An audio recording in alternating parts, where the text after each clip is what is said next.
Hello and welcome to another episode of 15 Minutes in a Sauna. I'm Jeff Bilbrey, and a little different setting here. This is where I usually record. I'm just usually sitting right in front of the old desk. This is my studio, and I like to sit by the fire here and have a good drink, having a little bit of little tea with a tad bit of whiskey. And we got a special guest today. I'm going to bring him on in a little bit. It's my vice president of media operations, AJ Reilly, and we're just gonna talk a little bit about being dads and see where the conversation takes us. But first, I wanted to take a couple minutes and update you. So I've been going through my keto journey, and one thing they don't tell you when you go into keto is the broad changes that your body is going to go through. So it isn't just about losing weight. You're transitioning everything about how your body operates, from how your mind works to how your body processes energy from food to how it deals with stress. It's largely an anti-inflammatory diet, um, but there are some side effects to that when you first get going. The first couple weeks, um, you've heard of probably the keto flu. So you can feel sick, you can feel tired, fatigued. Um, but one of the common threads with me and what happens when I do this, and I never remember, is I usually transition into keto. I make these big life changes in order to constantly improve upon myself when I'm in times of the greatest stress. Okay. I look at it kind of like fortifying the wall of a castle. I see my life is in danger and I react. It's part of what makes me who I am. And so I look at it. Okay, let's take a look at diet. That's the first thing. That's the easiest thing I could do. Next to, let's put down the liquor during the week. Maybe have a hot toddy or uh, one drink, or even just switch over to non-alcoholic beer for the week. And then on a weekend, I can have a couple drinks if I want with the boys while I play video games on Friday. But switching over into keto, these last few weeks have been very stressful for me. I'm launching a new media division. I am restructuring my entire company and how I operate, and hiring a media uh, team, as well as social media, and attacking it on all fronts. So I'm doing a lot of research, a lot of just trying and failing, and constantly pushing through that. And then I had the stress at work, in which I decided, for the betterment of my family, to give in, I guess, to the demands of uh, the man. And so I started driving into work 2 times a week. It's an hour drive one way with no traffic. And so I've got to get up ultra early as well on the days I go in, so that I beat traffic and get home with like, as my children are getting off the bus, I'm pulling in. So I don't miss any time with them, which is good. Previously when I used to work down in Detroit, it would be, uh, I'd be getting home at 7:30, 8 o'clock at night. And that was rough, and then the pandemic came, and for everyone else it was a shock, and it was a nightmare, and they wanted to get out of the house and they want to do things. For me, a natural introvert that is charismatic, I thrived. I absolutely thrived. And so, even though I still went out and did shopping and everything else, it was rough. So, or I mean, it was good to be home, and now going back to work is rough. But long story short, with all that going on, I was extremely depressed. I was extremely depressed that I had to acquiesce to these demands, that my company couldn't support me, that I've made choices to put myself in a position um, of allowing this to happen by making choices, to take on loans. My Jeep, my beautiful Jeep that I bought, it's $850 a month. Other things that I've done have even though I worked hard to eliminate debt and everything else, I allowed it to build back up. And so I had to make that choice to go in, and it sucked, but I was okay with it after a little bit, after getting in there and seeing my team and everything else. And you know, it just kept building, and to the point where I wanted to just crawl into bed, and I didn't want to move. And it was rough. It was painful. It felt like my heart was being torn in a million shreds, and I couldn't understand why. And so I did what I always do, and I started to research. I started looking into things, and keto changes the neural transmitters in your brain. It changes how they fire.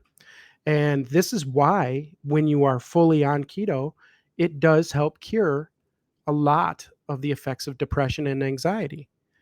Um, for someone like me, that I'm not a full out sufferer of anxiety, I do have my moments, um, and depression, but it kicked me into that full force, and it scared the hell out of me. But through doing research and understanding, I need to get some magnesium. I believe it's magnesium sulfate, not magnesium sulfate. My God, magnesium. I don't know. I'll put the link. I'll put it in the description. But it's a magnesium supplement and folate. Those two things there will help balance the stress, and it will. And when you're on this diet, you become deficient in that because you're not eating as much vegetables and fruit and natural sources that you get the magnesium. I could go out and eat um, spinach for potassium, and I believe it has magnesium. There's a lot of other natural foods I can eat, but the supplement just makes it a lot easier. And so it does take about a week for it to get into your system, but I started taking it today. I actually feel a lot better today, just knowing that that's what's going on. The anxiety that would build with it has eased a little bit.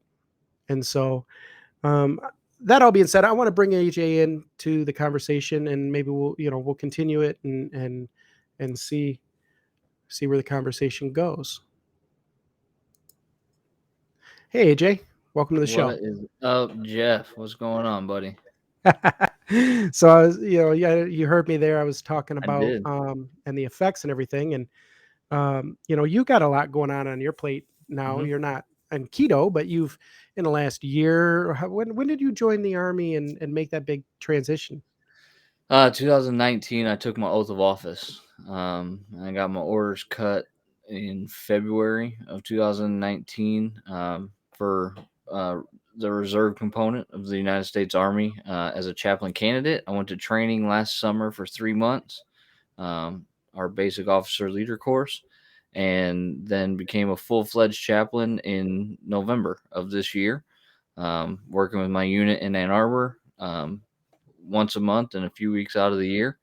And it's been very rewarding, but like you said, it has added, you know, more to the plate, especially with the pandemic and vaccines and things like that.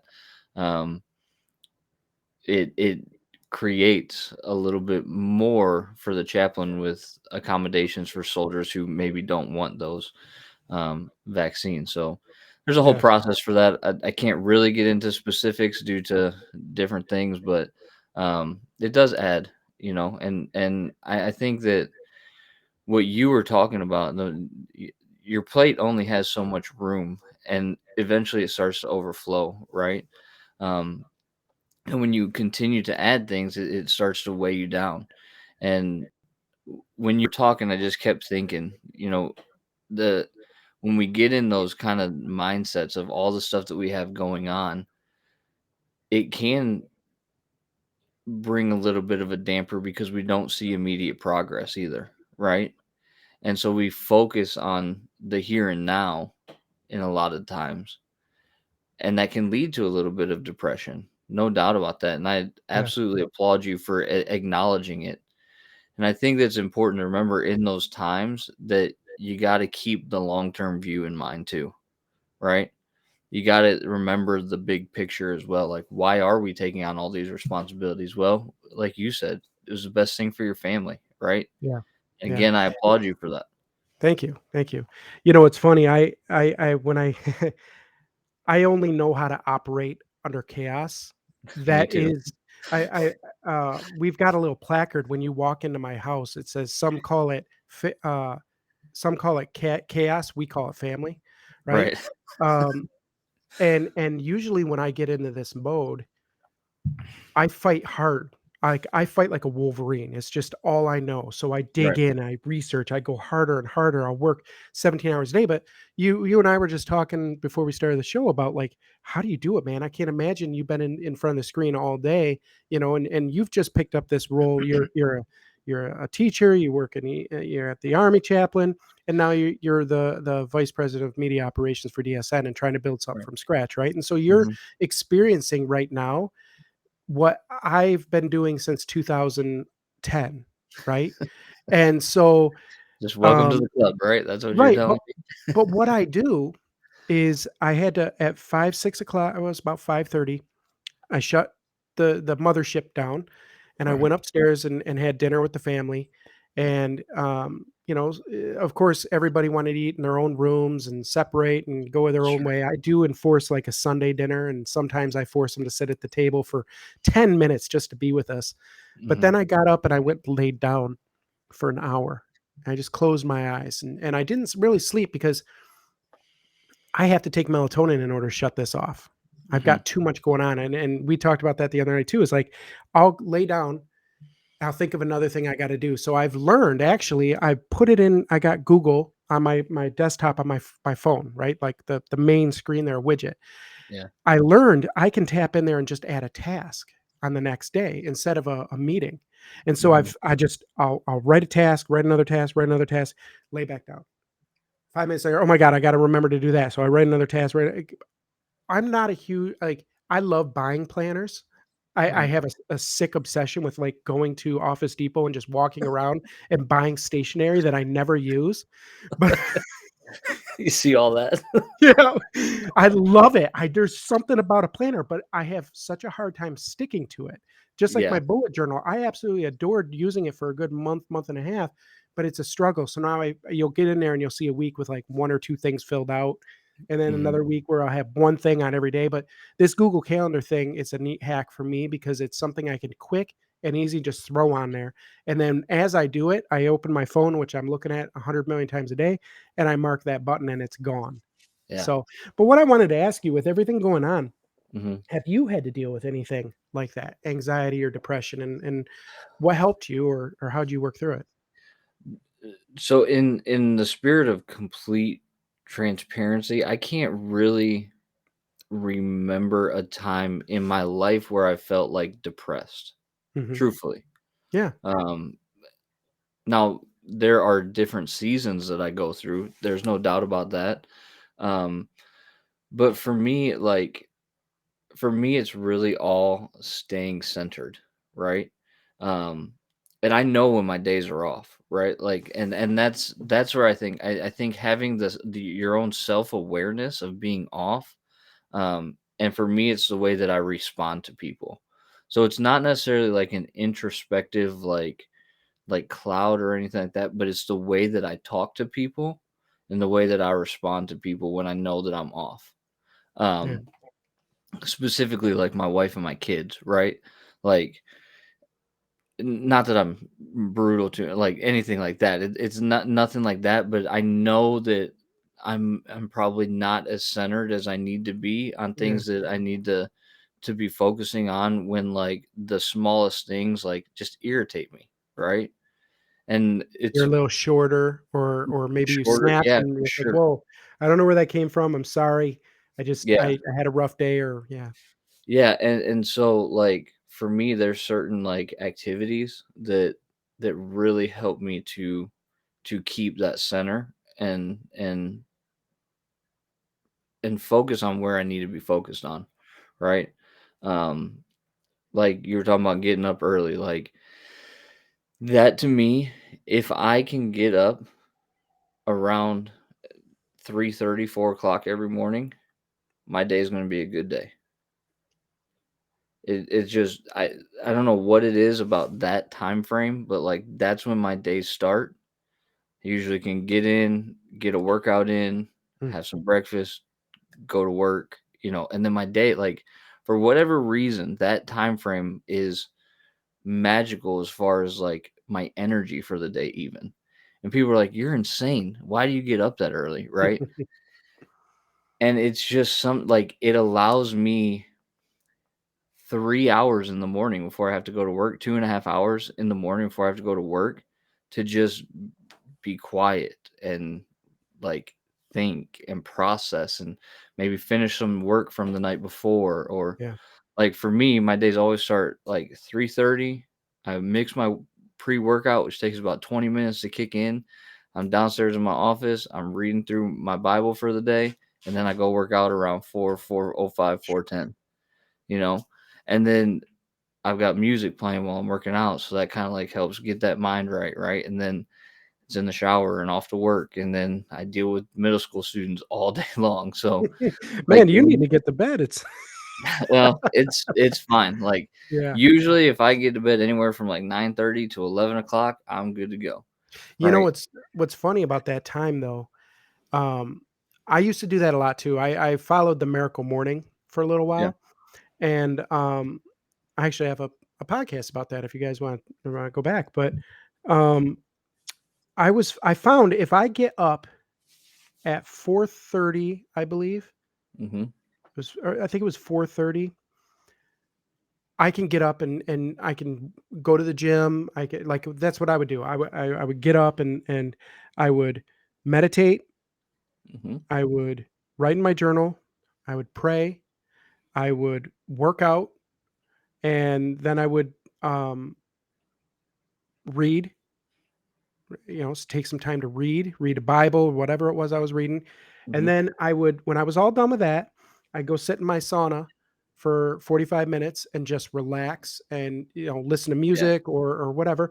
And I get out of there and I still have 2 hours, 3 hours before I have to start my day. And it was really nice. But then family started getting up earlier and Sure. earlier and earlier. And the wife discovered I had so much peace going on. She's like, I want a piece of that. So she starts getting up at 5 in the morning. And There so, you go. that quiet sanctuary that you built, it Hmm. slowly erodes. And that's like, well, screw it. I'll just sleep until 8:30 then. you Right. know, but Well, that has its and it's negative funny that impact you as say well. that too, because like even this last weekend, I was like, there was a lot that I had to get accomplished by like I think it was like Saturday night, Sunday morning, because I was like teaching our Sunday school class Sunday, so I wanted to make sure like I had, and so like it was like 3:30 on Saturday, and I was like, yeah, it's a good time to start the day. So I like didn't even sleep in on Saturday and had like this great day, right? And I was talking to my wife like Sunday night before we were like kind of catching up for the week and making sure everything was, and I was like, this has felt like a really long weekend because I created more time throughout the weekend, right? Just by getting up a little bit earlier, well, at normal time on Saturday that I would normally get up, and it just created so many more hours for me that I was able to accomplish what I wanted to accomplish. And for me, I'm very big on like we talked about bullet journaling, right? Mhm. I love the bullet journal because I can physically like see things being accomplished, right? Like you said, you click that button on your phone and it goes away. Like being able to check things off of my list is a huge thing for me staying in the right mindset as well. Yeah. It's when I haven't written in the bullet journal for a couple of days and like things are kind of like all over the place that I'm like, okay, let's take some I'm time to not working the refocus. process. I think that's what the problem is. I don't carry it with me and rapid journal throughout the day, which is really what brings it value is you're supposed to Yeah, like keep your punch list throughout the day. I like a more when I journal, I like to pour my thoughts into it. right. Right? And I think this is a good time to kinda kick into the last 2 minutes of 15 Okay. minutes and so on. I don't know how long what's it say up there, AJ, It how long says we've been going? 1920. 19:20. So we're over budget again.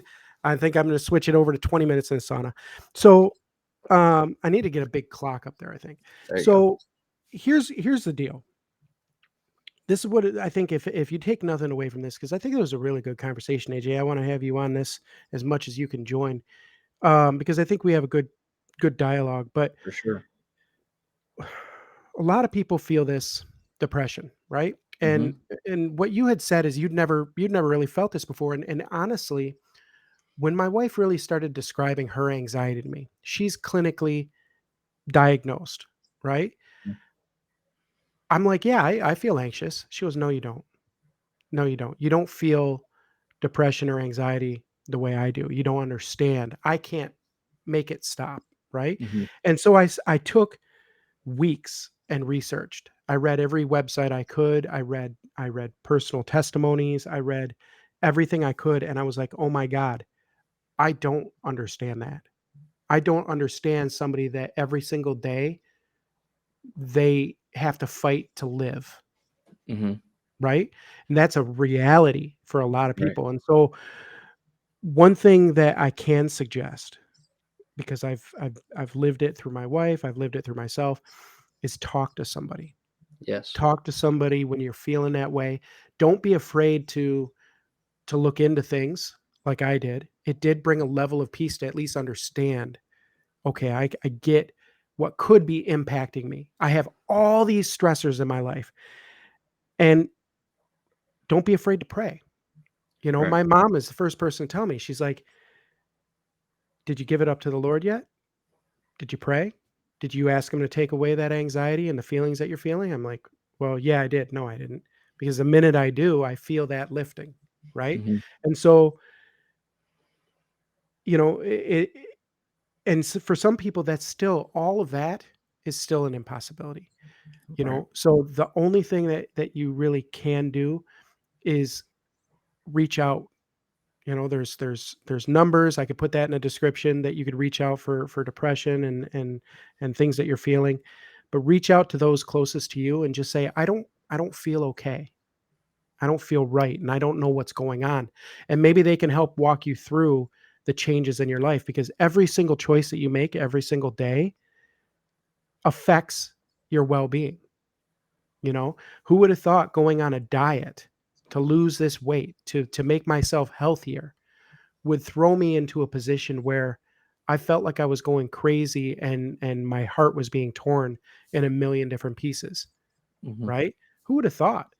But once you realize that there's science to back it up and there's a lot of studies to back that up, it's like, okay, I can see that, and now maybe I can get the supplements I need, or maybe I don't do this diet. Maybe this isn't the right one for me, you know?